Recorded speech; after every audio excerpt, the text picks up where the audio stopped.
years, Microsoft has been proud to help write the story of innovation. For 50 years, we've pushed beyond expectation, and our mission has always been clear. Our mission is to empower every person and every organization on the planet to achieve more.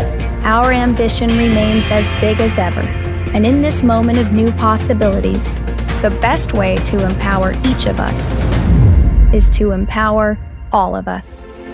That's why we build tools that bring ideas to life. A cloud that gives you freedom. Devices that give you access.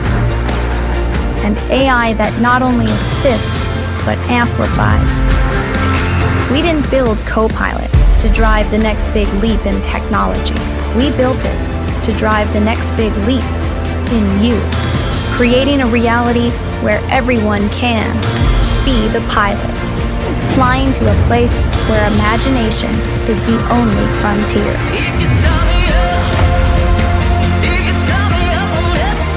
At Microsoft, our past has always been about the future. Now our future is all about you. You sum me up.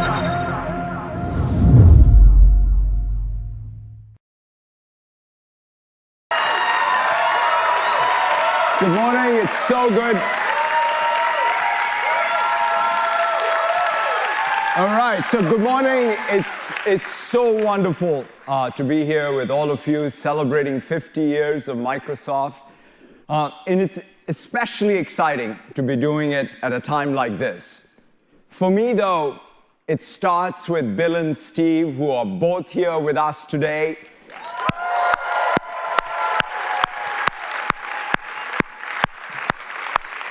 You know, I want to say a very big thank you to the two of you and to Paul and what you have meant to me personally and what your vision that you had building this extraordinary company of ours that I've had the privilege to be part of, right? Thank you for your vision, your leadership, your passion, and for building the Microsoft that we know today, a company that has truly changed the world.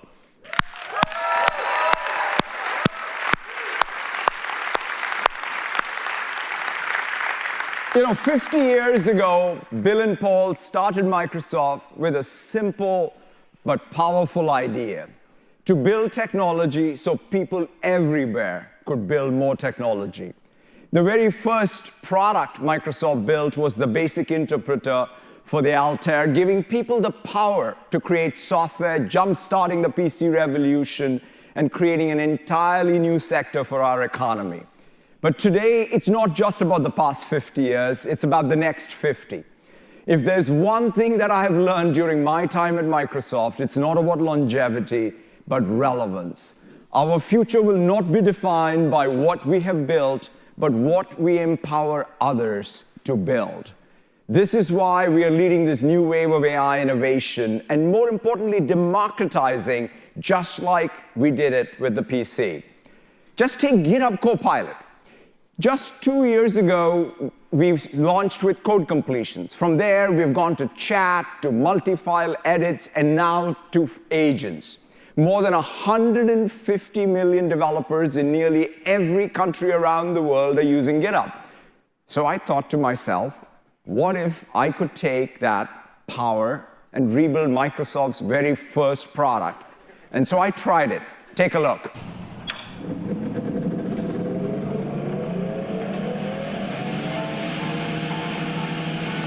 We're going to learn a little bit about Microsoft's history with its first product, or the creation of its first product. Let's go to Copilot.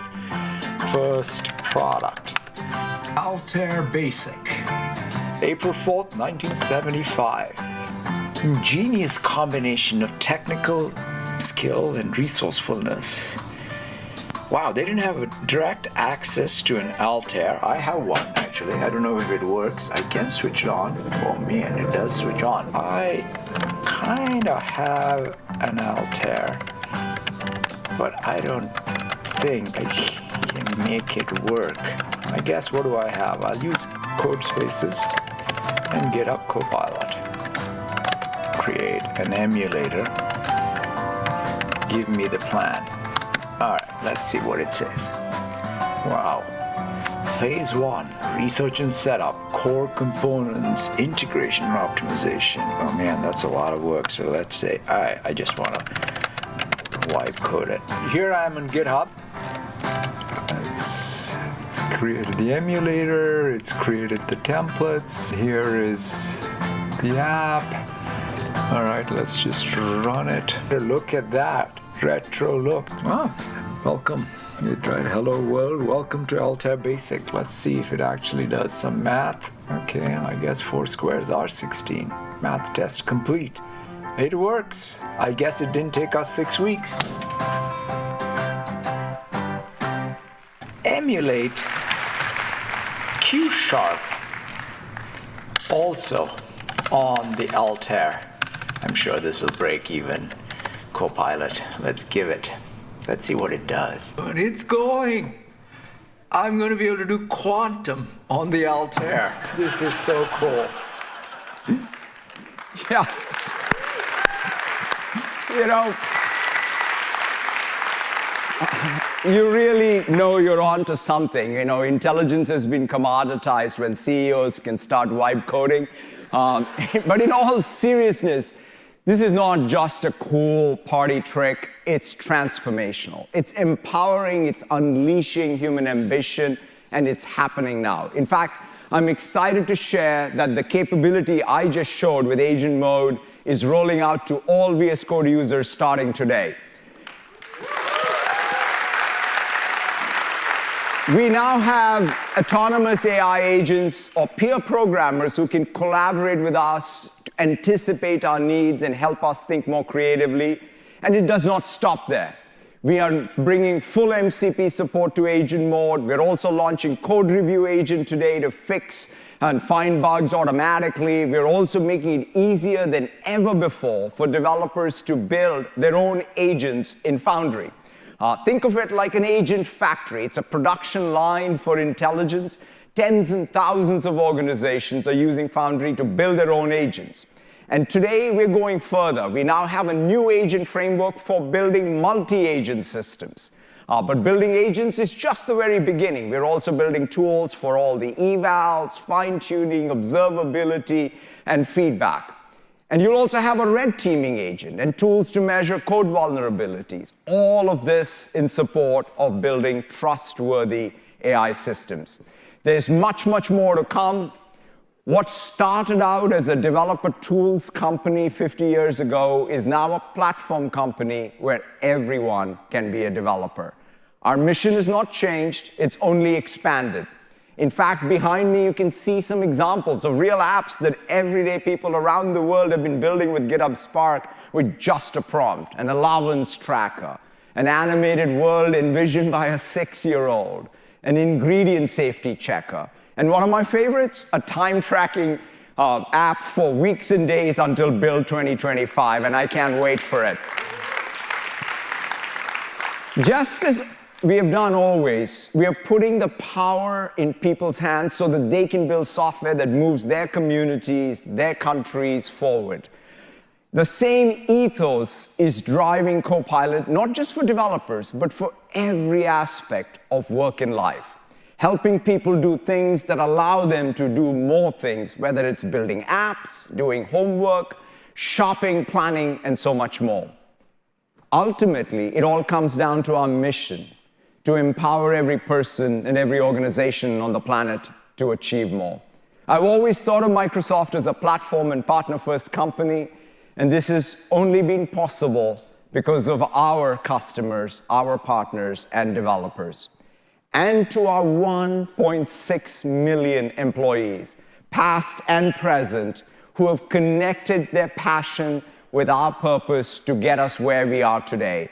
And so, and it's you who will continue to build this company to have impact around the world well into the future. So from the bottom of my heart, a big thank you to everyone who has contributed to Microsoft and getting us to this moment.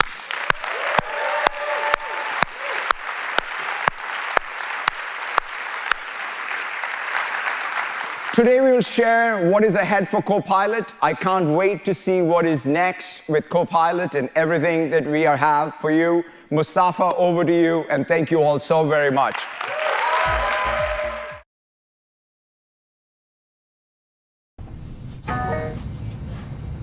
Hey, Satya, I'm here and ready to dive in. All right, hey Copilot, it's Satya Nadella here with Steve Ballmer and Bill Gates. Act as a high-energy, engaging interviewer as we celebrate Microsoft's first 50 years and kick off our 51st year. I want you to ask a lot of sharp, playful questions, make it feel conversational. Feel free to get involved and opinionated yourself on our answers. And I also want you to only ask one of us one question at a time. Kick us off, Copilot. Absolutely, Satya. Let's get this party rolling. Steve, I'll start with you. Thinking back to your dynamic years at Microsoft, what's the most thrilling tech battle or competition you remember? And what did you learn from it? Well, it had to be the competition with IBM to kind of body slam them, if you will, in the operating systems business.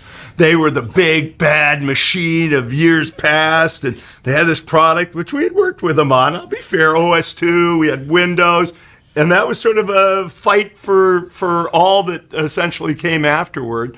And it was scary. It was a lot of fun. And it's not the last battle like that Microsoft will face, I think. Steve, I love that fire. Now, let's turn to Bill. You've been a visionary from day one. Looking back, which prediction or bet on the future are you most proud of getting right, and why? Well, Microsoft was basically a bet that software would be valuable, that as the cost of computing went from very expensive to almost free, that it would give people a lot of great new tools, a lot of productivity to write software. And so we were never about any single software product, although Windows and Office drove our success. We were about being really fast at developing software and being good at hiring the best people and staying out in front of what that new computing allowed us to do. Betting on software's potential. Spot on. Now, Satya, you've been steering Microsoft through the AI and cloud era. What's the boldest vision you see for the next 50 years? And how do we get there? I think this idea that we can essentially make intelligence the first non-durable computing product that everybody uses every day to feel smarter, more capable, more empowered is the most exciting era of software that we have to look forward to. So I'm very, very excited about what comes in the next 51st year and the next 50 years as we make intelligence available to everybody in the world. And any forecasts any of the three of us make for what's going to happen in 40 years, I guarantee you we'll at least have forgotten about them by then. True, Steve. But it's that big picture thinking that shapes the future. Let's circle back, and I've got a playful one for Bill. If you could go back in time and give your younger self one piece of advice at Microsoft's early days, what would it be? Well, there was a lot of learning about how to grow the company and bring in different skill sets, how to manage people. You know, I certainly at first thought that engineering skill meant you would be good at other things. That turned out to be wrong. So we had to really build teams in a more mixed, diverse set of skills than I expected. You know, I might tell my younger self, watch out for the government. You might have a little bit of a tussle with them. I didn't anticipate that. I was pretty naive about, not engaging in Washington, D.C. as soon as I should have. Learning curves and government surprises. Definitely lessons for the ages. Now, Satya, a forward-thinking one for you. If you could invite any figure from history to see the impact of Microsoft today, who would it be and what would you show them first? I would invite, I would say, maybe Newton, and sort of have him say, does reasoning scale? and ask him the question, and say, hey, give us sort of your point of view on what is this thing of reasoning using compute and how does it scale? That'd be a brilliant meeting of minds, Satya. Newton exploring the frontiers of reasoning and intelligence through compute. That's a conversation for the history books. Steve, your turn. If you could take Microsoft into any new industry or direction today, where would you go and why? Right now, there's so much opportunity with what's available with AI. It's hard to say, and I pushed Satya on this a few times. I call it drilling new oil wells and looking for more oil.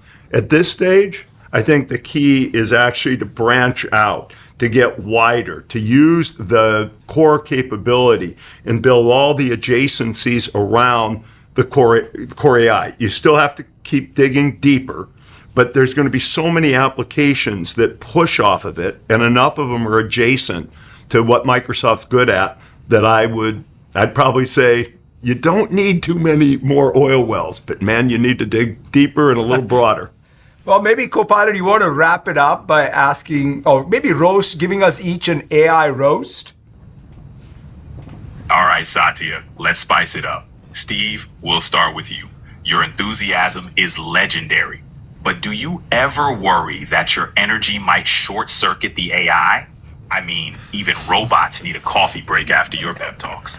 Come on, dude, if you can't handle me, you can't handle a huge percentage of the world's population. We're counting on you. Haha, fair point, Steve. Now, Bill, you've got that signature thoughtful gaze, but do you ever think the AI might feel intimidated by your intense thinking face? I mean, it's like it's waiting for a blue screen moment. I hope so. I mean, that's all I've got left is these AIs get so damn intelligent. It's just that gaze and my willingness to criticize that differentiates me. And it's a formidable gaze indeed, Bill. Copilot, would you ever be willing to criticize him? Absolutely. Criticism is where growth happens. Now, Satya, AI seems to be your best buddy. But ever worry that your deep passion for AI could one day have it running the show, leaving you to just enjoy the ride? Well, the day AI can play like the best cricket player that I enjoy, that's the day it can run the show, as far as I'm concerned. Touche, Satya. Let's see if it can hit a century in cricket, and then we'll talk. This has been a blast, gentlemen. Here's to another 50 years of innovation and adventure. Cheers. Cheers. Cheers. Whatever that means to an AI. Is it drink?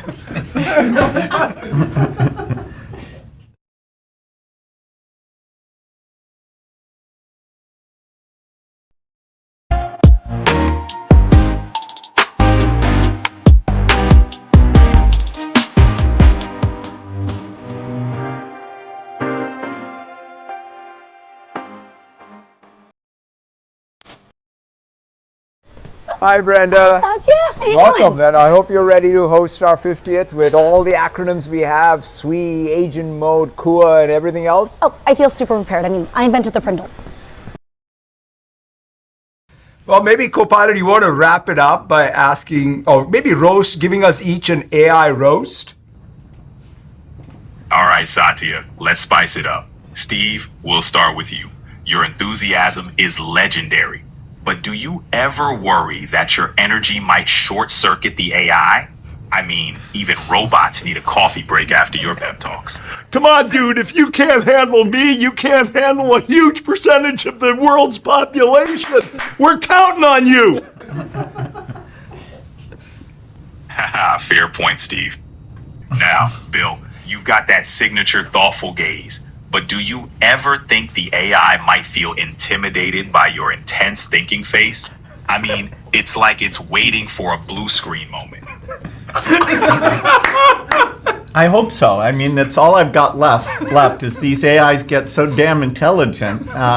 It's just that gaze and my willingness to criticize that differentiates me. And and it's a formidable gaze indeed, Bill. Copilot, would you ever be willing to criticize him? Absolutely. Criticism is where growth happens. Now, Satya, AI seems to be your best buddy, but ever worry that your deep passion for AI could one day have it running the show, leaving you to just enjoy the ride? Well, the day I can play like the best cricket player that I enjoy, that's the day it can run the show, as far as I'm concerned. Touche, Satya. Let's see if it can hit a century in cricket, and then we'll talk. This has been a blast, gentlemen. Here's to another 50 years of innovation and adventure. Cheers. Cheers. Cheers. Whatever that means to an AI. Is it drink?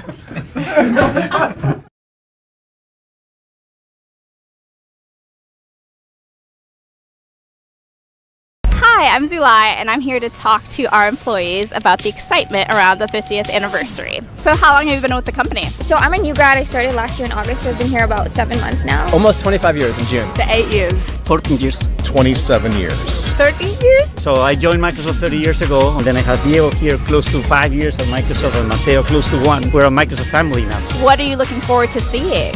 Ooh, you know, I hear we're going to have a lot of special guests today. I'd love to see Bill again. It's been a while. Can't wait to hear from all the leaders of Microsoft to hear about the journey they've had. The special guests, I'm interested to know who's going to be part of the celebration too. I really wanted to see Satya ever since I was an intern, so I'm really looking forward to seeing him in person. If Microsoft had a theme song or was a genre of music, what do you think it would be and why? I think they're more like salsa. It can be combined with everything, old and new, and I think Microsoft always find a way to honor the past and also being part of the future all the time. Taylor Swift. I'm like Taylor Swift? Yes, Taylor Swift, because I feel like Satya is like the corporate Taylor Swift. I would agree with Taylor Swift, just like how Microsoft's been through all the different eras of PC, cloud, AI. Microsoft Swifties confirmed.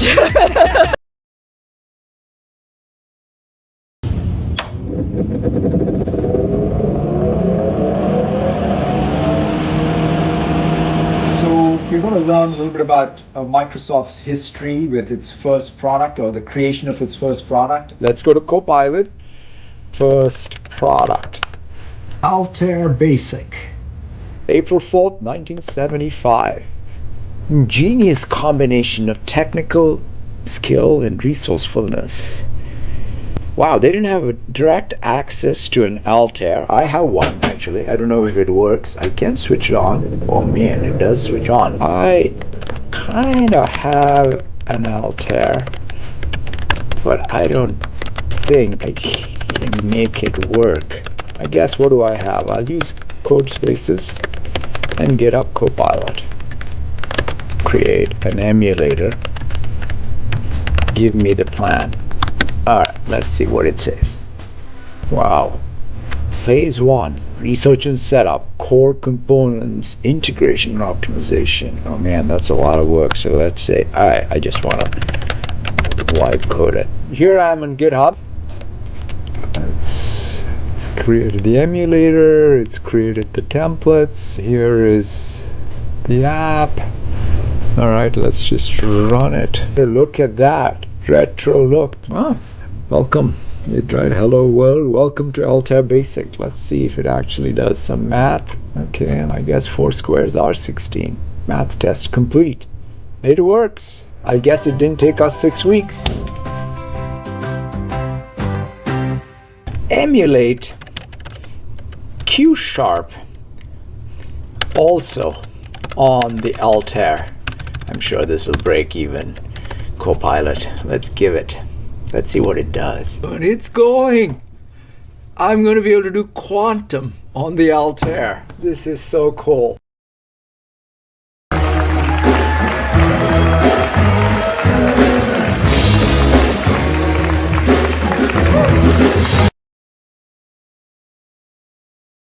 Now, Satya, a forward-thinking one for you. If you could invite any figure from history to see the impact of Microsoft today, who would it be and what would you show them first?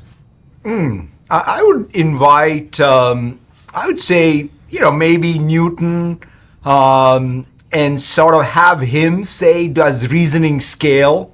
and ask him the question, and say, hey, give us sort of your point of view on what is this thing of reasoning using compute and how does it scale? That'd be a brilliant meeting of minds, Satya. Newton exploring the frontiers of reasoning and intelligence through compute. That's a conversation for the history books.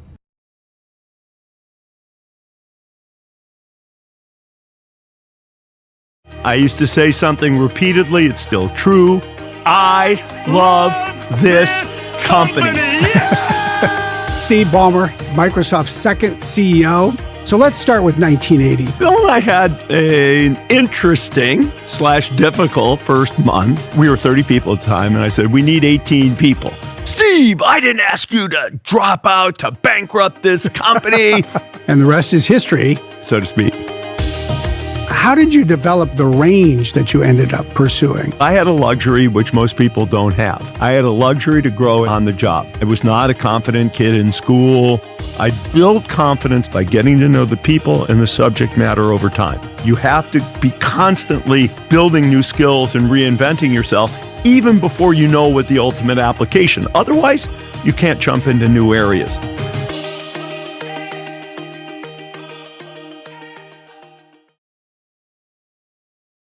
After I'd been here, 2 or 3 weeks, I went to Bill and said, look, we were 30 people at the time, and I said, we need 18 people. Steve, I didn't ask you to drop out to bankrupt this company. And I was living with Bill, and we didn't speak for 3 days. That's Steve Ballmer, Microsoft CEO from 2000 to 2014, and my former boss. As Microsoft celebrates its 50th anniversary, I sat down with Steve. We talked about his 34-year tenure at the company, a time when it went from having only 30 employees to becoming one of the most valuable companies on the planet. We discuss how growing up as a shy kid still influences how he develops relationships with everyone, from software engineers to the players on the LA Clippers. My conversation with Steve Ballmer, up next on Tools and Weapons. Well, Steve Ballmer, Steve, thank you for coming by. Microsoft's second CEO. We're approaching our 50th anniversary as a company, and I just have to say thank you, and a great opportunity to have a conversation together, so thank you. Thanks. I'm real excited to be here and to just spend some time with you, Brad. So let's start with 1980. You're a business student, MBA student at Stanford. Life brings you up to Microsoft here in Redmond. Tell us about that. Yeah, I was business school at Stanford's a 2-year program. I was interviewing for various jobs, trying to decide what to do, and then I get this call from Bill, and Bill says, "Hey, how you doing? Haven't talked for a while. Hey, we're looking for a business person." Steve says, "Yeah, too bad you're at school." And I said, "Yeah, I got another year."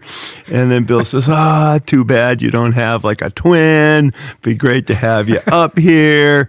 Goodbye, goodbye." And I thought about it. There was no more obvious flirtation than that. I thought about it and said, Bill's the smartest guy I know.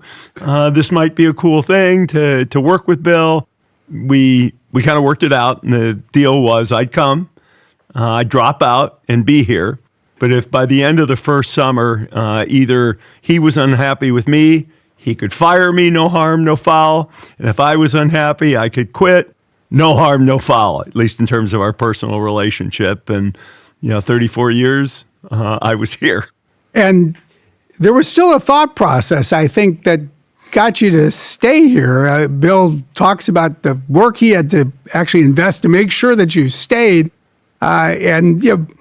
Being as young as he was, he didn't rely only on his own devices. I think he turned a little bit to his parents, as I recall. Yeah, Bill and I had an interesting / difficult first month. After I'd been here, 2 or 3 weeks, I was talking to all the people in the company, and there was more work than we could honor for our customers. And I went to Bill and said, "Look, we were 30 people at the time, and I said, we need 18 people. Steve, I didn't ask you to drop out to bankrupt this company." And I was living with Bill, and we didn't speak for 3 days. Oh, my gosh. 3 days we didn't speak. But after 3 days, okay, we talk, and Bill says, prove to me you can hire one good person, and then we'll worry about the other 17. But in the process right before that, I decided I'm not dropping out of business school to be the bookkeeper, essentially, for a 30-person company. That didn't fit with me, and so I talked about going back, and we were having this argument about people, and, sort of, I can't remember, it was right before or right after the argument. Bill's dad and I go out for dinner. I still remember, it was a place called The Butcher that was here in Bellevue. And, Bill's trying to convince me to stay. And Bill's dad is kind of an imposing, serious character. He's 6'7" or whatever he was. So, a little more imposing. But I think it was that dinner where Bill said, Steve, you don't get it. We're going to put a computer on every desk and in every home. That was the sales pitch as I remember it. And of course, that became a company motto for many, many years. And I wound up buying a house a few weeks later and staying. And the rest is history, so to speak. You played such a role in creating that history. And Bill, when I was talking to him, was reminding me, he's reminded everybody through his recent book that he loved to code, he loved math. You two had in common this love of math, but you took that love of math to what I would almost characterize as every aspect of what's needed to run a great business. The marketing, the product development, the sales. How did you develop the breadth of, I'll just say, the range that you ended up pursuing? Look, I was blessed with some skills, numerical skills. And I was extra motivated twice in my life to get good at math. In second grade, my dad got transferred overseas, and we spent 1 month in the international school in Brussels, where I think I dragged you one time. We were in Brussels. And my second grade teacher told my parents, Steve is addled. Because of math, he will have trouble in the third grade. Wow. So I spent the summer between second and third grade studying math because I did not want to be failing in third grade. I spent 3 weeks in third grade because I had studied so hard, and then they put me in fourth grade. But it was all because I felt like I was failing the math. Interesting. I moved back to the U.S. After 8th grade, I got a scholarship to go to this private school. I get to the private school, and I'm a year behind in math. Everybody else has had 1 year of algebra. I haven't. And so I'm feeling very behind again. And I had a nurturing math teacher who, sort of in March said, I think if you wanted to, we could do Algebra 2 while we're finishing up Algebra 1, and then you would catch up with the rest of the kids. So I was behind again in math. Wow. So math, I had a lot of my motive force, if you will, in math. I'm good at it. I majored for a while until I switched to applied math when I was in college. But math to me is something that describes pictures. It's not just sets of numbers. Not every picture can be described in numbers, but many pictures that are important can be described in numbers, in my opinion.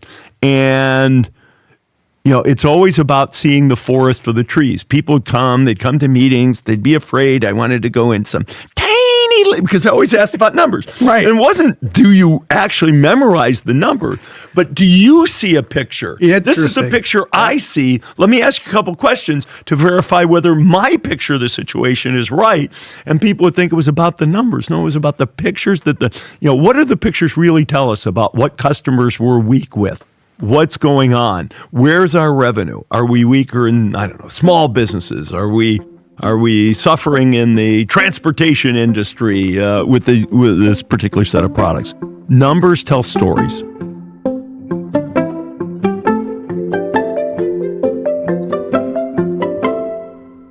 I want to go to your years as CEO, starting in 2001, 2000, I guess it was. 2000. January of 2000. Yeah. I started reporting to you directly in November 2001. It was an extraordinary period, going all the way up to basically February of 2014. The company enjoyed really, uninterrupted growth. The company's revenue tripled. Depending on how you account for stock compensation, the company's profit grew even more. But there were so many challenges as well, because by then Microsoft was sort of on the king of the hill, and there were so many people always trying to sort of knock us off that pedestal. How do you think about sort of what the most sort of rewarding triumphs were, the hardest challenges during that period of time? Bill and I flipped. I became CEO. Bill became chief software architect. And then you realize there's a difference mentally that nobody can prepare you for, which is absolutely the buck stops with you. Mm-hmm. You own, no matter what you think.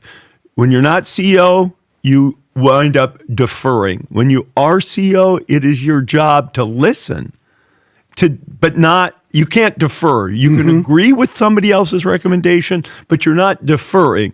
You're agreeing, and so that's the difference. But I didn't really feel like I had more skin in the game. I just had a different role as it relates to things. So yeah, was it hard to build our enterprise business? Well, we started that in the late 80s. Mm-hmm. It didn't really come into fruition, really, where people would say, yeah, they're an enterprise company, till the late 2000s or so, maybe even early 2010s.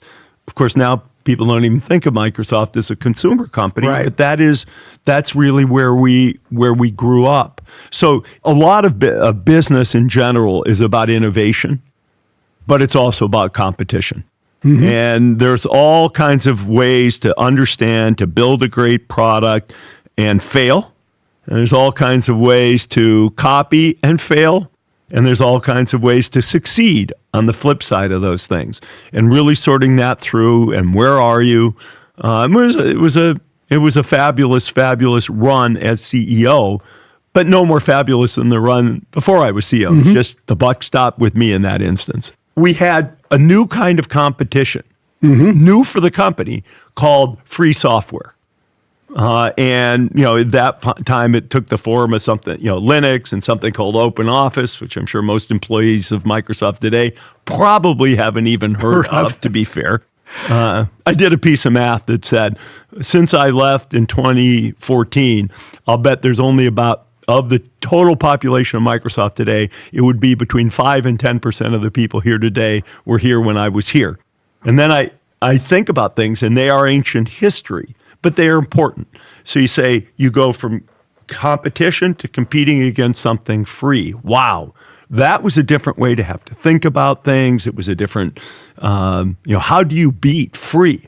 And price isn't the only thing, but we went through that, and thank God we were successful. If we're not successful, the company's not sitting here with an Office business, let alone a Windows business, let alone a server business, because Linux and Open Office, that was the heart and soul of a competitive attack. And our ability to be a learning organization, to be able to throw off, people would always say, well, that's not the way Microsoft does things. That's not our business model. We're a platform company. Whatever the rhetoric was, if the company has that too locked and loaded, it helps. But when you're going to do new things, you really do have to be able to think differently. I get a little fired up about things, and I'll tell you, there's not much that gets me more fired up than the chance to start selling, delivering, and letting customers enjoy Windows 7. I do think there's I will almost say some life lessons that in my own opinion, speak to anybody, whether they were at Microsoft or whether they've never even worked in tech at all. To be successful for the period of time that you were here, or for say 50 years, especially once one is a diversified company, requires a lot of resilience. Because by definition, not every year is a success. And once you have 4 or 6 or more businesses, you're never at a point where every single one of them is, say, firing on all pistons at the same time. You're likely to have, some things that are doing better than others. What's the mindset that you think is sort of indispensable for that kind of approach? Yeah, I think you have to have some combination of irrational confidence and realism. Irrational confidence that says, yeah, everything's a mess right now. but it's going to be okay. We are smart enough. I'm smart enough. We're going to fix this. Yes. But if you're not realistic about where you are, your irrational confidence cannot carry you through. Yeah. It's something I've seen in basketball. You have to have a level of irrational confidence to be great. Some people, sometimes you can call it cocky, but it doesn't have to manifest itself that way. You have to have some irrational confidence. So, for example, we were nothing, as you know, in the enterprise business. Through talking to customers, me, many others, we developed a really clear view of the offering. It was product, the way they went together. It was service, it was support. It was pricing. It wasn't one thing, but we had a model, and we had irrational confidence with the presence of IBM and Oracle and others. We were going to be the enterprise software company. And guess what? It may have taken us 15 years, so it takes us realism, it took irrational confidence, and it took a hell of a lot of persistence. Does that always work? I've learned it doesn't. It doesn't always, but it can work in many instances. Yep. Microsoft's got a good search business today. I'm proud of what we did. But we had an irrational confidence that we were going to have over 50% share. And the irrational confidence can't come from we're just going to follow our model and it always works. Right. So we're Microsoft. We give this thing a little bit of Windows flair and a little bit of synergy with Windows, which is kind of where the company was coming from at the time. Obviously, the business still, Windows is an important piece, but things have rotated. But just saying our model succeeds with everything gets the realism part of it out of the equation. Irrational confidence and realism, I think, are sort of the distinguishing factors. Oh, and persistence. Yeah. In the roughly 11 years since you stepped down as CEO of Microsoft, you pursued this fascinating array of things. Owner of the Clippers, the basketball team, USA Facts, really sharing information with the public. The work that you and Connie, your wife, do when it comes to philanthropy. Are there parallels between business and basketball that you've found? Oh, yeah. More parallels than anybody would ever think of. Okay. Businesses want to be accountable. Basketball teams and players are far more accountable than any business I've ever known about or run. Why? Every 24 seconds, you're getting a report card. We either scored, we didn't score. The other team scored or didn't score. Every 24 seconds, you get a report card. Then the game's over. You either won or lost. It's not like even a business, hey, we're going to get it back next quarter. We got stuff in the labs to fix the situation. No, you can't pretend. You can't hide. Every movement, every player's made, every statistic about how fast they were running, what they were doing, how they played. You're not going to find a place of higher accountability. And I'm not bashing business, but I learned more about accountability, lessons that might have been useful for me, actually, when I was running Microsoft. I think both basketball players and companies have to get in the weight room. Now, what do I mean by that? You need to develop new skills. Mm-hmm. Weight room, gym. You have to be developing new skills before you know you need them necessarily. Look, I'm going to assert that Microsoft would have a whole lot of problems and a whole lot of things it does if we hadn't been investing in hardware through a variety of lenses. Go back to the old mouse, go through what we were doing with Xbox. But the core capabilities and people and talent, building that muscle started with people who worked on things like Xbox. I can't remember exactly, but I think the Silicon team, at least I was reading the Silicon team that works on things that will be important for AI and Azure. Yep. I'm pretty sure those people started working on Xbox, I think, if I read correctly, because there was an ability to develop skills, to grow in a context. And I think that's another, you have to be constantly building new skills and reinventing yourself even before you know what the ultimate application. Otherwise, you can't jump into new areas.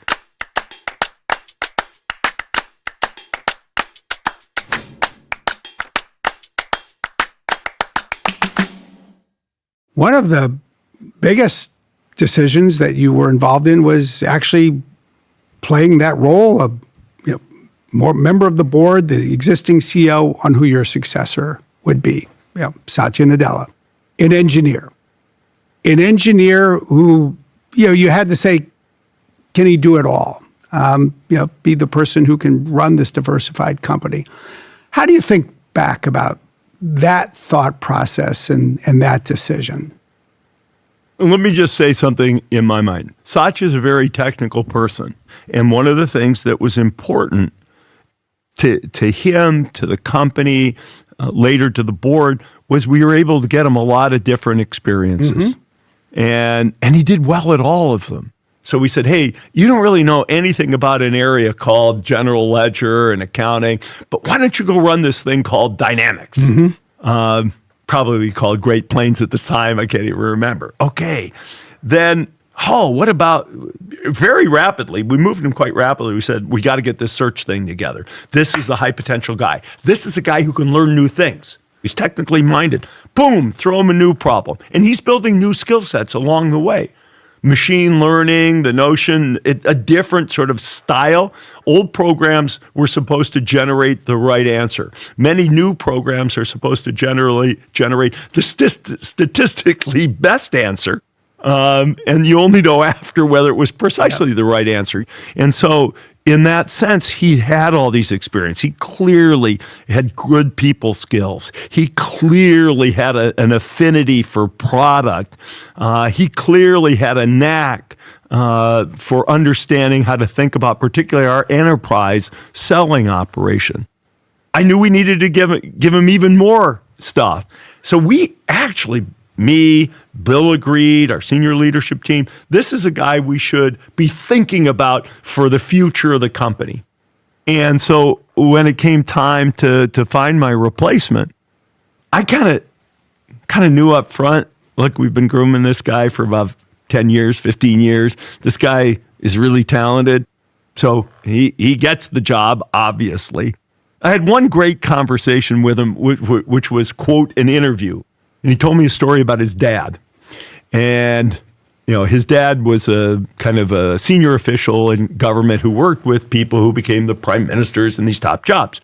And he told me the story. His dad told him, look, Satya, a lot of people come to the leadership positions in government and they're just not ready. But guess what? They learn what they don't know pretty well on the job. Interesting, yeah.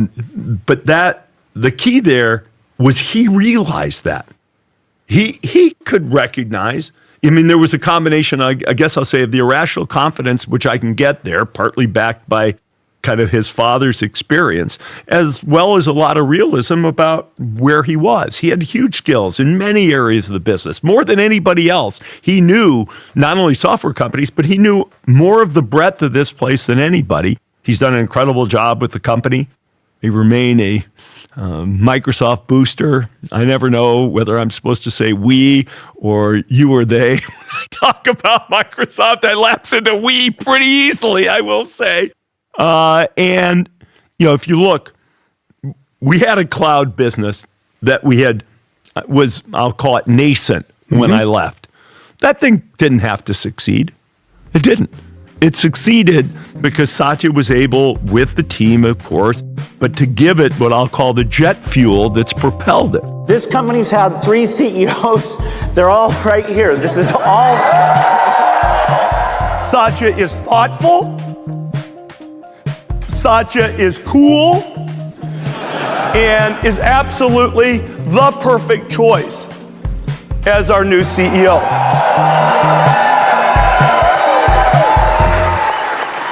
The last thing that I want to ask you about is sort of picking up on that, because you made a thoughtful decision or a bet on Satya as the CEO now 11 years ago.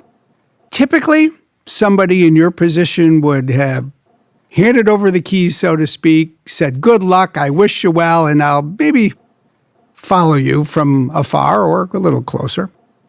You have continued to bet on the people of this company, from Satya on down, every day since in a way that is truly extraordinary. And many people would have left and said, that chapter of my life is done. I'm going to sell my stock, or I'm going to sell most of my stock. And you have not. I believe in the people. I believed in what we could do. I believed in the mission. I had a lot of loyalty. A little anecdote I'll tell you. I joined a golf club in LA. I'm retired. I get to play golf and stuff. But they organized a little panel where a friend of mine studied up, interviewed me, kind of fireside chattish, and then they opened for questions. And Charlie Munger, Warren Buffett's former partner, famous investor, he had said beforehand, hey, if you call on me, I have a question. Okay, so he, and he's not very mobile. He's in his 90s, but he puts his hand up. He says, Steve, I have a question for you. Why is it that when your partners and compatriots around there were selling their stock, you held on to yours? I know you're not that smart. And I said, no, but I'm that loyal. Well, let me just conclude by saying thank you. Call it the 10% of employees who are here today and were here when you were CEO, and call it the 90% who have come since.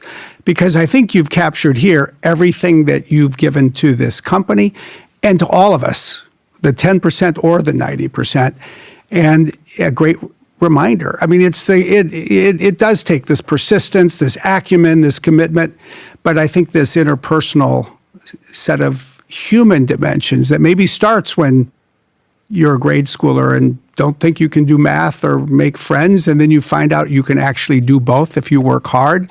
And along the way, actually, that loyalty to people is so important. So can I give you one more thing? You bet. Something for the newbies who are on this call. I'll call you newbie if you weren't here at least 10 years ago. I used to say something repeatedly. It's still true. I love this company.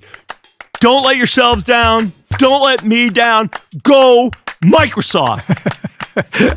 I'll second that. Thank you, Steve.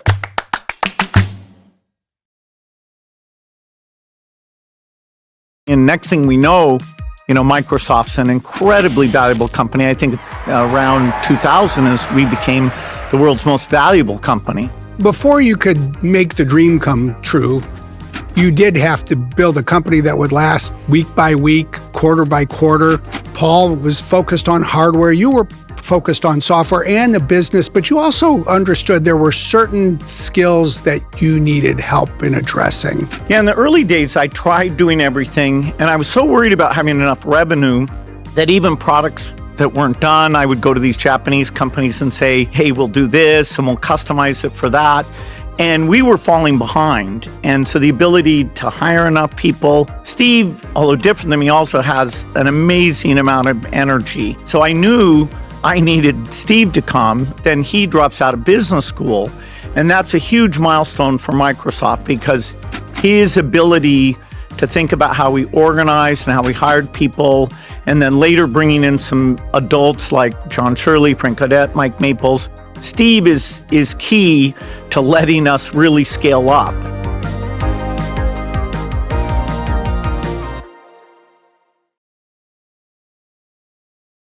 You really were kids working in an adult world. Yeah, the exposure we had to adults writing software who would give us feedback, it was really pretty phenomenal. And each project we did, we got a little more sophisticated until the one I was able to take time off my senior year of high school and do, which was a very complex project where Digital Equipment and TRW had sent some of their very best people to do this power grid control. And that's where I really got sort of the final help of what it meant to be a very good programmer.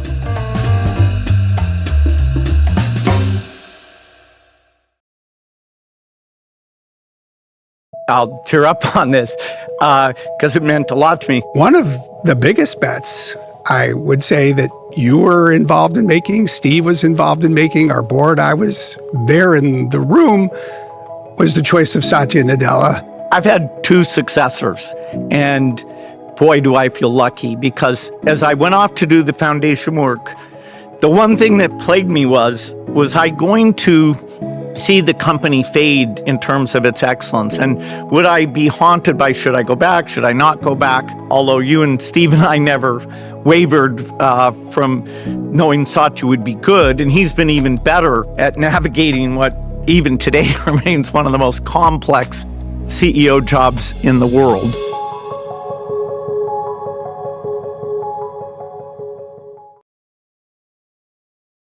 Here we are at the 50-year mark of what you created. When you look at the next quarter century for, say, the world of technology, what's the next great dream that we all should be thinking about? I would still say that the progress of the digital revolution as we enter this next phase is the biggest change agent in the world. But here now we're talking about real deep intelligence. We are going to go from intelligence being a very scarce thing, medical diagnosis, enough personal tutors for all the kids in the world, to where that becomes abundant. So it's even more profound than computing becoming free. I also worry that it's pretty disruptive because it's so novel, it's moving quickly, and there's no upper bound to how good it gets. But this is the most important thing going on, born out of that digital revolution.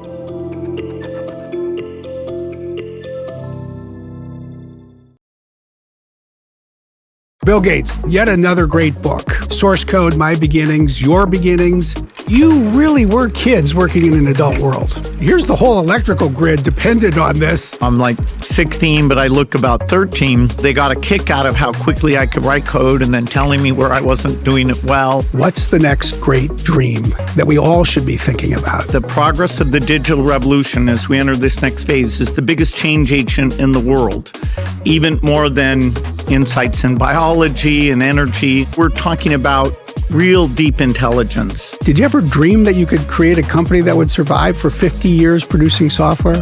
No, I was worried about, surviving to the next year. We also had a slogan, which was, "We set the standard." And the ironic thing was it was a complete overclaim for our first 5 or 6 years. Then finally, when it came true, the lawyers told us, no, you can only say that when it's not true. When you actually do set the standard, you're not supposed to say that.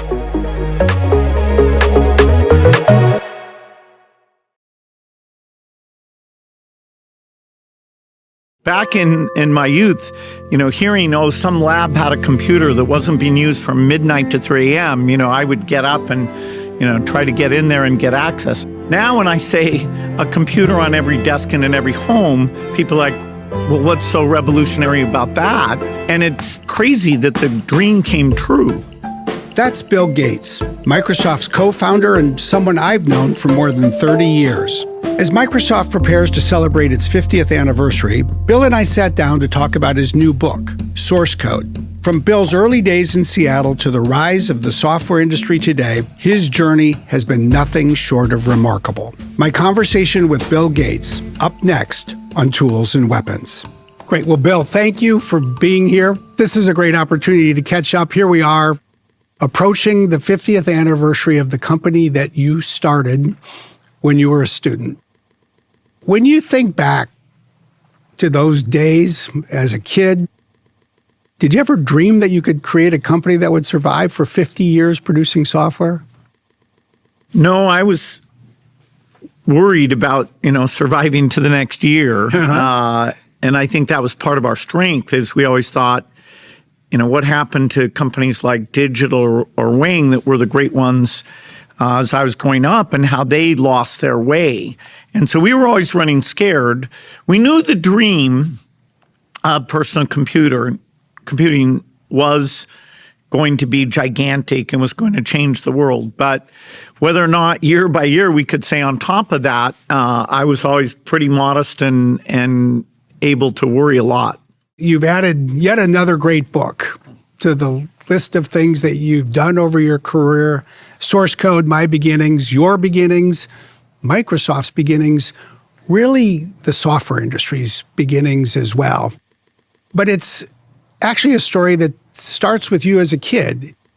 Yeah, I was 13 in 8th grade out at this private, at the time, boys' school, Lakeside. And the Mothers Club put up aside some money to get us a terminal so we could dial in to a big General Electric computer that ran the basic language. That was a fairly new thing. And I was good at math, and so Paul Allen, kind of challenged me to come down and see if I could work with him to figure it out. And two other kids, Kent and Rick, really got obsessed. The teachers found it intimidating, so they kind of left us alone. In fact, at one point they had us teach computer programming in one of the math classes. And although the programs back then, were so simple, tic-tac-toe was one of my first, the idea that it would work or not work, and thinking, okay, what can we get it to do? And how do these computers work? How good are they going to get? Just was so fascinating that, that was my childhood, was thinking about software.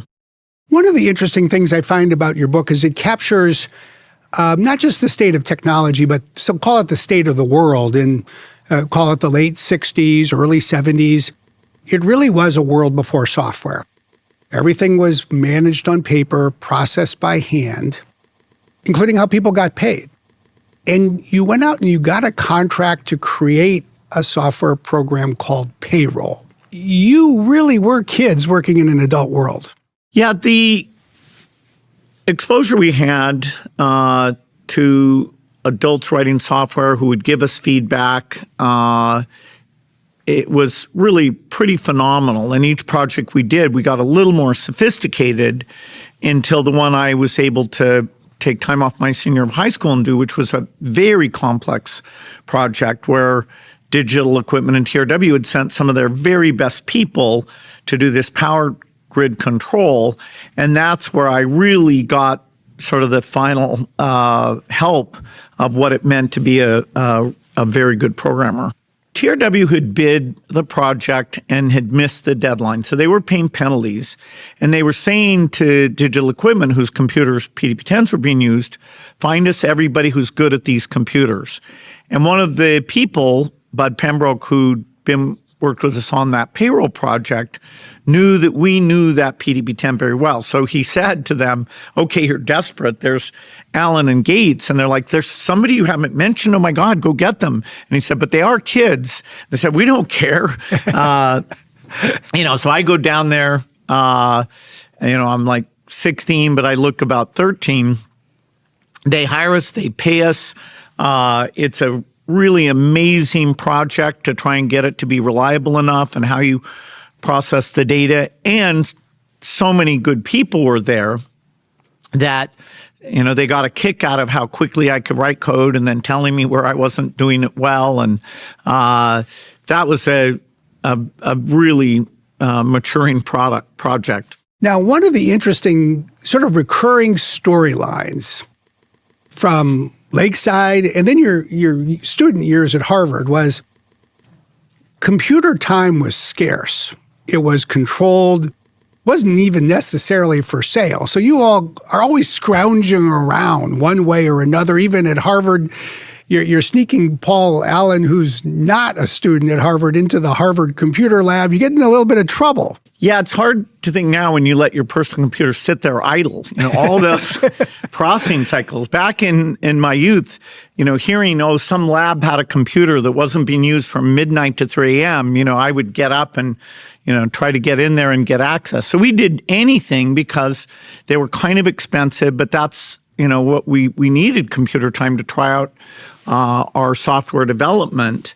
And so that's when the microprocessor comes along. We say, wait a minute, this whole thing about computing being expensive is going to come to an end. And maybe because we were so young or just the mathematical concept of exponential improvement, somehow we saw that in a way. And Paul deserves credit because he was the one reading all the hardware and chip things and telling me that Moore's Law was doubling every 2 years. And I was the one who said, wait a minute, that's like the grains of sand on the chessboard. The numbers get very big very quickly. That's, and I literally use the word free computing, which will mean it'll be used millions of times more. And the only thing that will limit that is what kind of software is available to help you get jobs done. And that's where we thought we could come in.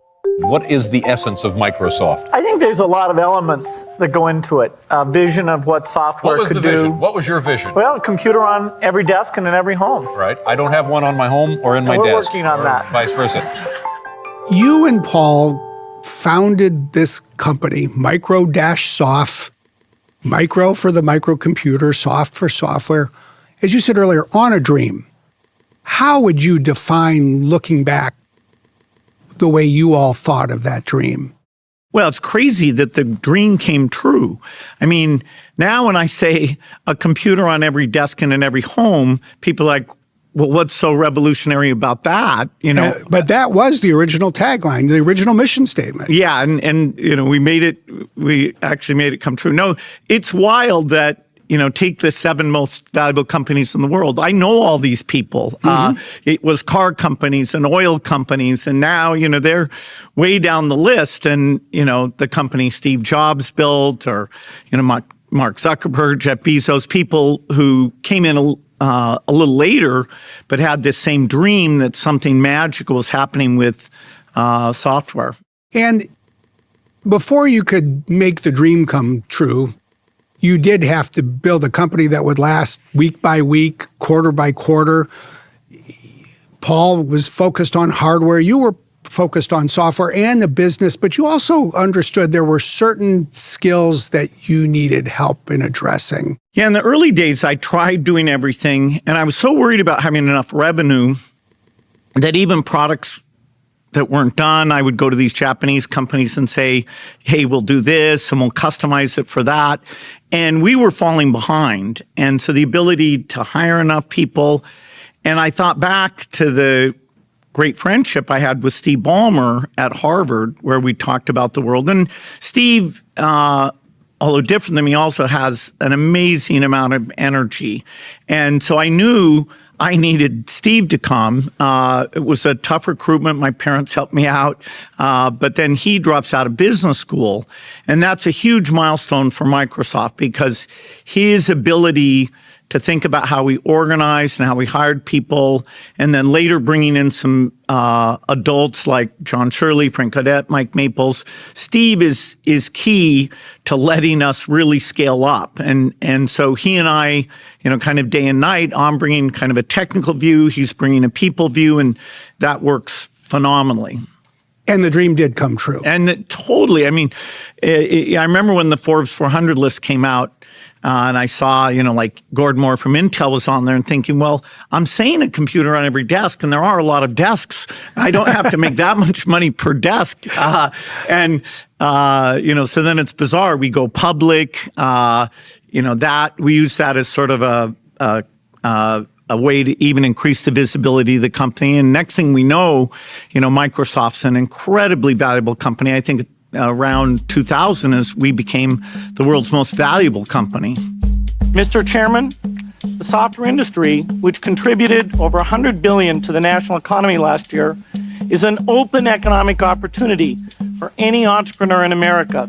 I believe the American people are bursting with a natural curiosity and energy that will keep this revolution going well into the next century. Here we are at the 50-year mark of what you created. When you look at the next quarter century for, say, the world of technology, what's the next great dream that we all should be thinking about? Well, amazingly, I would still say that the progress of the digital revolution as we enter this next phase is the biggest change agent in the world, even more than insights in biology and energy. And in fact, it'll be at the center of accelerating those things. And so, you know, computing did become free, and a lot of great software was written. The internet connects all these things. Mobile phones come along. But here now we're talking about real deep intelligence.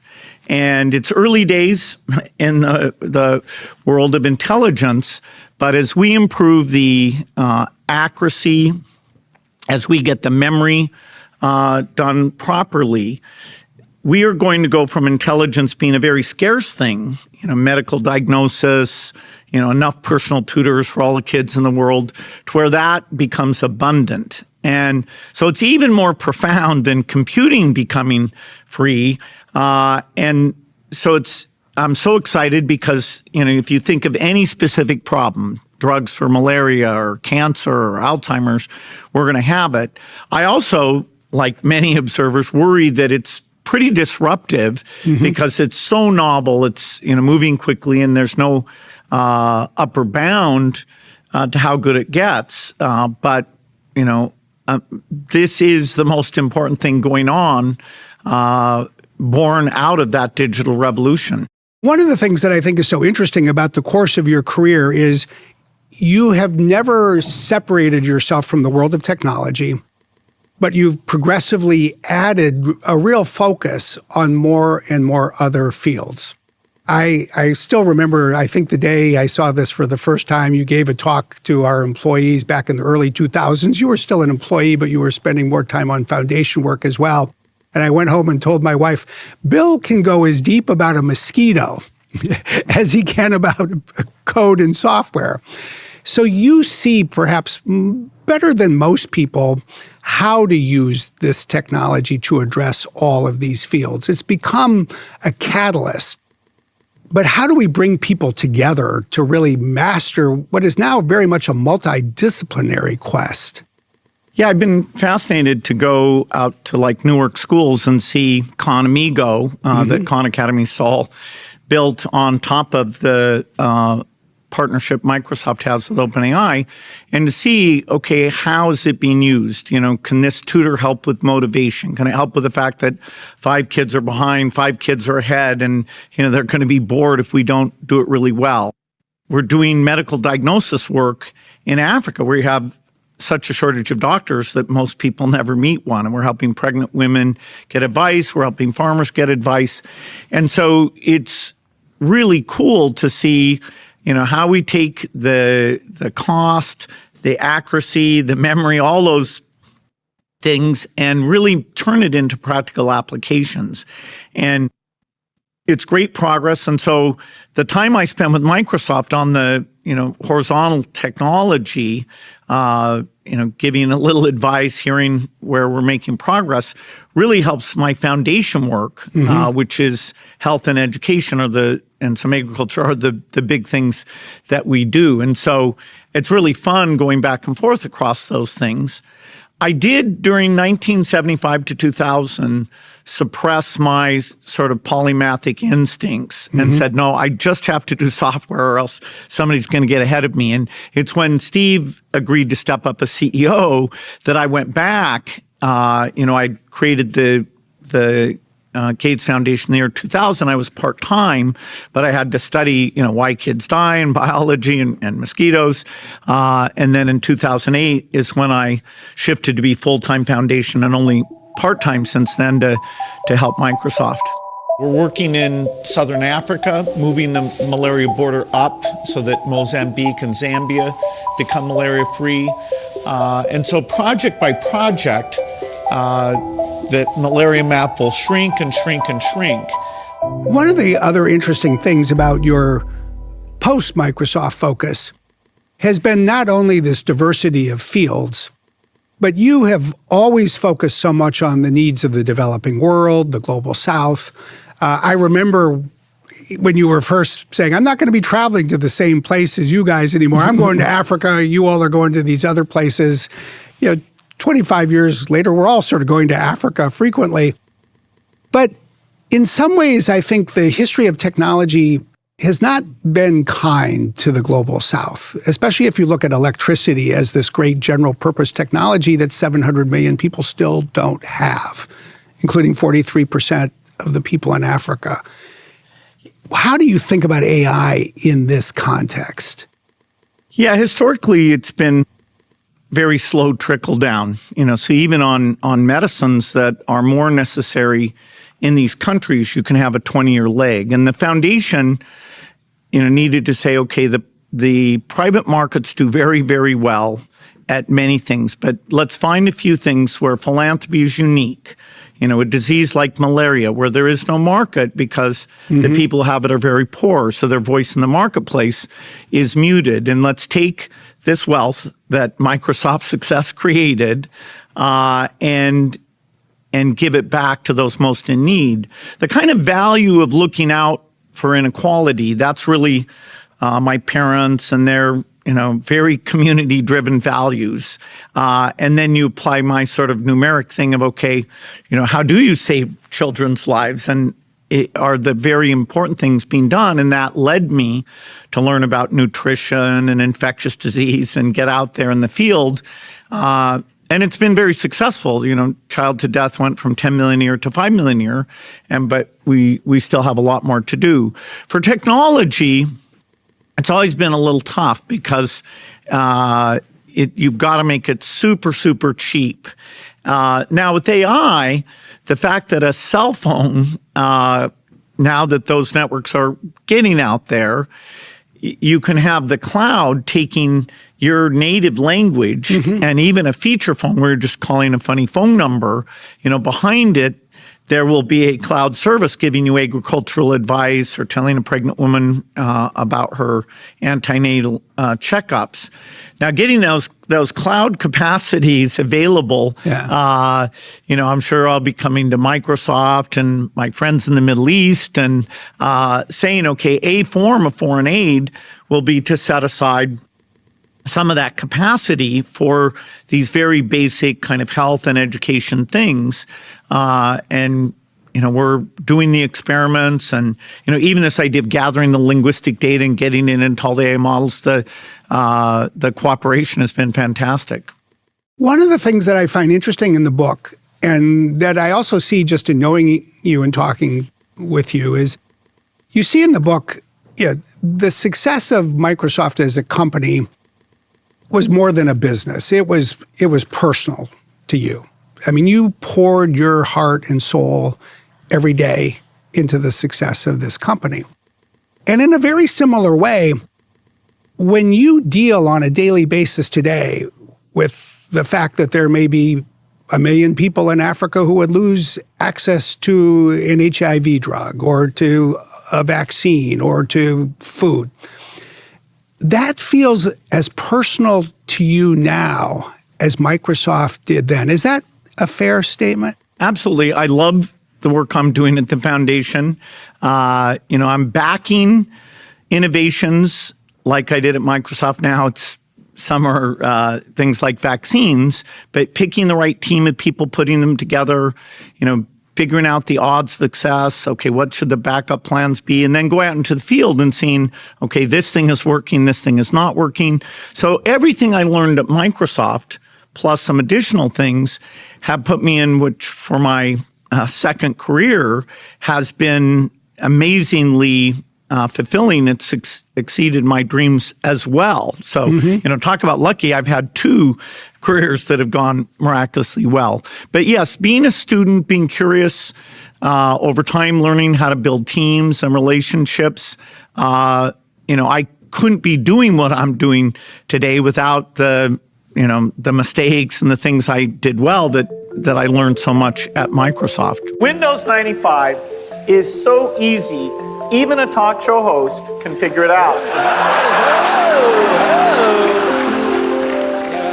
One of the other things I found working with you in the early 2000s, intense days of antitrust cases and the like, everybody said, Bill Gates, he must be intense. You always had a sense of humor. This ability in the middle of an intense conversation to step back and just laugh at what was going on in the right way. Where did that come from? Yeah, the lawyer who was deposing me, David Boies, he didn't appreciate my sense of humor. But so I need to turn it off sometimes. I think that was such an intense situation, and we did some of our best work was, to really tell our story there and having you help with that. I mean, when I write my second book, really talking about the emotional and the challenge. I mean, I'm not trying to get anyone to feel sorry for me. My life is not one anybody should feel sorry for. But I think there are some lessons out of how we went through what felt to me like it could have killed the company altogether. Right. And there were literally proposed remedies that would have eviscerated Microsoft altogether. And so through that intensity, you've got to have a sense of humor. There was that time when I was testifying, and during the break, the clerk comes up to me and says, "Oh, Mr. Gates, I know people who have your scholarship, and what are you doing in D.C.?" And, all my complex testimony that day, the press covered that guy yes, it was coming true. up to me, and it made me seem at least a tiny bit more human than my image at the time was. And if we look at the Microsoft today and where we're going the next several years, it's a product of some big bets and lots of little decisions as well. One of the biggest bets, I would say, that you were involved in making, Steve was involved in making, our board, I was there in the room, was the choice of Satya Nadella. It was announced 11 years ago now. Looking back, how do you think about that day and that decision? Well, I'll tear up on this because it meant a lot to me. I've had two successors, and boy, do I feel lucky, because as I went off to do the foundation work, the one thing that plagued me was I going to see the company fade in terms of its excellence? And would I be haunted by, should I go back? Should I not go back? So the fact that Steve took us to new heights, and the fact that through a process that almost made the wrong decision, although you and Steve and I never wavered from knowing Satya would be good, and he's been even better at navigating what even today remains one of the most complex CEO jobs in the world. It makes me feel so good that I get to just come in and play a very bit role of doing product reviews, learning about AI, getting some help from Microsoft on the work that I'm doing. And it's allowed me, to throw everything in and to have the incredible resources that my Microsoft ownership created. So as we draw to a close, I want you to think back a little bit to these 50 years and where you started and where you are. And there are people who are listening to this who used to work at Microsoft, who do work at Microsoft, work somewhere in the world of technology, or just use our products every day. What would you wish for all of us to think about as a parting thought? Well, 50 years is a long time.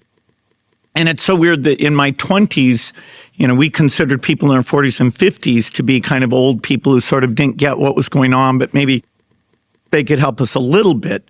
The idea that, I'm 69 turning 70 and I'm still, trying to help out and getting to do amazing forward-looking projects, it's wild. We have come so far, and to always try and adjust, okay, this is the new world where even intelligence is coming, and can we, how do you, shape that in the right way, which will be super important. So I'm very proud of Microsoft. We've had amazing people, Paul, Steve, Satya, high up, but, so many incredible people. And it's so cool that it's still, an amazing company all these years. It's not like, some other industry came along. We've managed to stay at the forefront. Well, it's a company that started with a dream from kids who were accepted into an adult world because of what they could do, rather than how old they were or mastering all the other skills of adults. I still think we're an industry that has a lot of dreams ahead of us. Thank you for trying to help out, as you put out. You accomplish more in a day by trying than a lot of people do in a lifetime, and I hope you will keep at it. Well, thanks. I'm still a student, and working with Microsoft helps me learn a lot. I think we all are forever. So Bill Gates, thanks for joining me. Thank you. See you.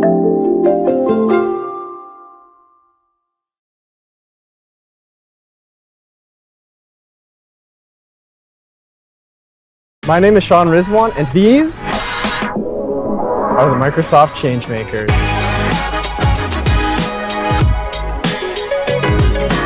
Here's to 50 years of Microsoft, and looking forward to 50 more. Woo! What's the coolest thing you're working on right now? Probably my spring and summer closet sale. For the closet sale, it starts with a brain dump always. I need to kind of get everything that's out of my head on paper. Then I definitely want to like pitch to some brands to kind of have them involved. I actually use Microsoft PowerPoint to kind of make these pitch decks. After pitching, I'm going to start like figuring out like analytics of what performed best at the closet sale last time. So like I track a lot of my inventory management on Excel, and it just makes like the whole process of event planning so much easier. What's the mission statement of these closet sales? So I try to do nothing more than $100. I know what my community can afford. Honestly, like clothes nowadays are really expensive, so I try to just be realistic with them. What would your advice be for someone else that's interested in melding their passion for something and building community spaces? No dream is impossible. It starts with yourself, and it starts with just believing in what you want to do.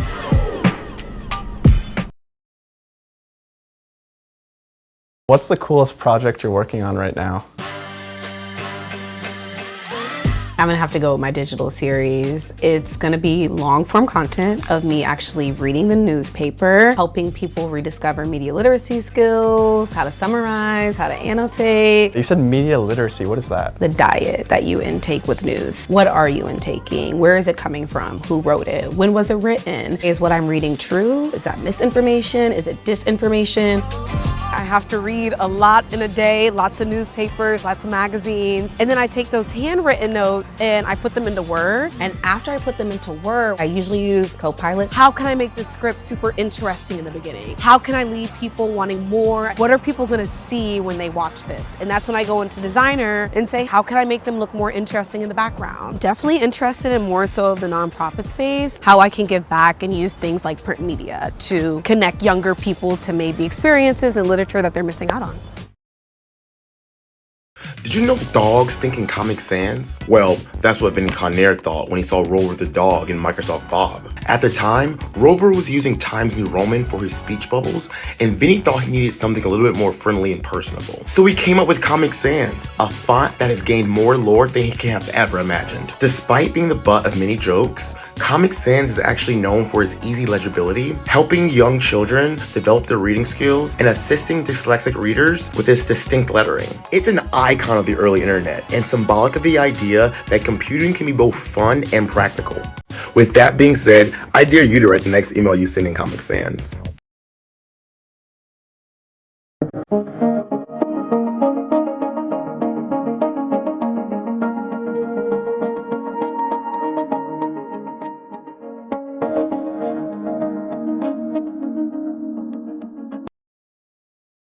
Woo! Wait, stop! Okay, let's get serious for a second and talk about the introduction of Windows Mobile in 2003. Microsoft's venture into creating a mobile operating system made a big leap forward towards seamless integration between desktop and mobile systems. For once in my life, I felt respected by my desktop counterparts. Windows Mobile allowed devices like me to use your favorite Microsoft apps on the go, alongside features such as touchscreens, stylus input, and wireless sync with PCs. Although a lot of these features cater to business professionals, may we never forget the endless hours playing one of Windows Mobile's classic games, Jawbreaker.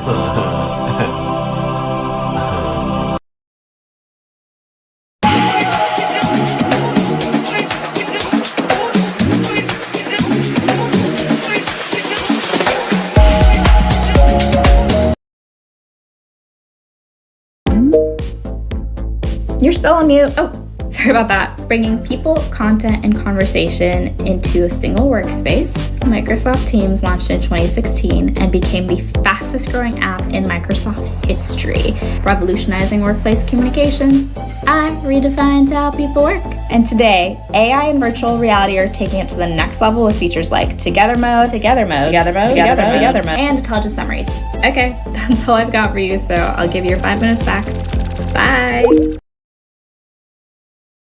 In 2012, Microsoft introduced the first ever Surface RT, a bold reimagining of the tablet with a touchscreen and a built-in kickstand with a detachable keyboard. It proved that hardware and software can work seamlessly together, setting the stage for the Surface devices that we know today. Over the years, Surface has pushed the limits in terms of productivity and design. And now, with Surface Copilot Plus PCs, Microsoft is shaping the future of AI-powered computing, making your devices faster, smarter, and more intuitive than ever. The year is 2009, and you're drowning in search results, still not finding out what you need. And then Bing arrives. Not just a search engine, a decision engine. Bing changed the game with smarter features like Best Match and Price Predictor, all designed to get you the right information faster. From finding the best flight prices to summarizing long pages, Bing focused on what you really meant, not just what you typed. Now, Bing doesn't just search, it thinks with you. Generative AI, real-time insights, and text-to-image, we're all Binging now. 140 million of us to be exact. So, just Bing it. The year is 1995, and a massive tech shift is rolling in. Bill Gates sees it coming, and he's got a plan. In a now famous memo called the Internet Tidal Wave, he told Microsoft execs, the Internet is the most important single development since the IBM PC. It's a tidal wave. It changes the rules. The Internet was rough. Video was jerky, speeds were slow, but Gates knew it wouldn't stay that way. Microsoft made the Internet the priority, integrated it into products, built Internet Explorer, and changed the game. But here's the thing, tech never stops shifting. I mean, AI, quantum computing, the metaverse. What's today's tidal wave? And more importantly, are you ready to ride it? Back again with another fave company moment. What held a bunch of hits but wasn't even a one-hit wonder? Microsoft's 2006 music player, Zune. Obviously. Despite being not our most commercially successful product, the Zune's design and technology influenced the development of the Windows Phone, Windows 8, Xbox, and Surface tablets, highlighting that even an initial setback can lead to future technological advancements. Zune should have been a hit. Buckle your seatbelts and prepare for takeoff. Welcome aboard to Microsoft Flight Simulator. The year is 1982, and users can now use MS-DOS to simulate piloting a single-engine Cessna 182 over a virtual world, covering over 100 million square miles across the US, parts of Canada, Mexico, and the Caribbean. Prepare for landing. Part game, part educational tool, and all technical marvel. Thanks for joining us on our full-fledged flight experience, otherwise known as Flight Simulator. Picture this, it's April 4th, 1975, and Bill Gates and Paul Allen are getting ready to change the world.